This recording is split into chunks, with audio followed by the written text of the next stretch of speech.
He utu kore ngā kai kura mā ngā whānau me ngā ākonga. Engari, akine pea ka mutu e rā āhuatanga. Not a good idea, from my opinion.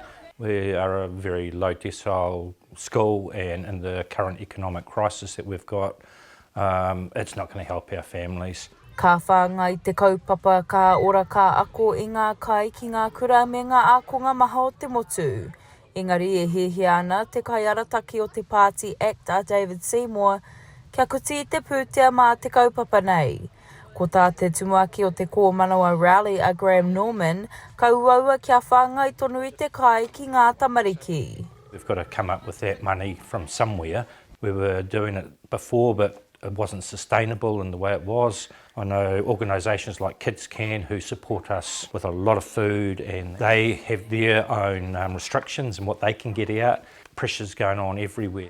I mua i te kaupapa kai, he tirawa te tai ātinana atu o ngā ākonga ki te kura. Tōna whā te kaupai hiniti, engari nai nei kua piki ake ki te waru te kau mā whitu pai hiniti. E ai ki te tahi o ngā kai āwhina a Simone Whitu, kua piki hoki te honohono atu o ngā tamariki ki ngā mahi o te akomanga. There's no stigma around who's got lunch, who doesn't have lunch. The attendance role is definitely everyone's coming to school because there's no stress of having to come up with the lunch cost. You don't hear tummies rumbling anymore, but they're ready to learn because they're getting fed. You know, you've got to feed the stomach to feed the mind. Ko tā e tahi o ngā ākonga o te kura, ka pauri me he mea ka aukati ngā kai, nā runga no i ngā hua o te kaupapa. E ai ki tētahi o ngā tuakana o te kura a AJ Philly, ki te wehe ngā kai, ka nanu rawa ia.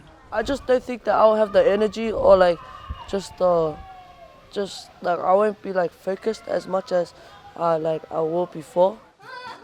It's again going to put them back into that fight or flight mode where they will start worrying about food. We've already seen since the news came out some children already starting to hoard food again, which we hadn't seen for the last 2 years. There's that fear around what's going to happen with the school lunches. Ka whāwhā ki te kāwanatanga i ngā tatau pūtea mo ngā kai ki ngā kura, hei te rā mahere pūtea i te toru te kau o Mei. Halle Taite-Pitama, Tahu News.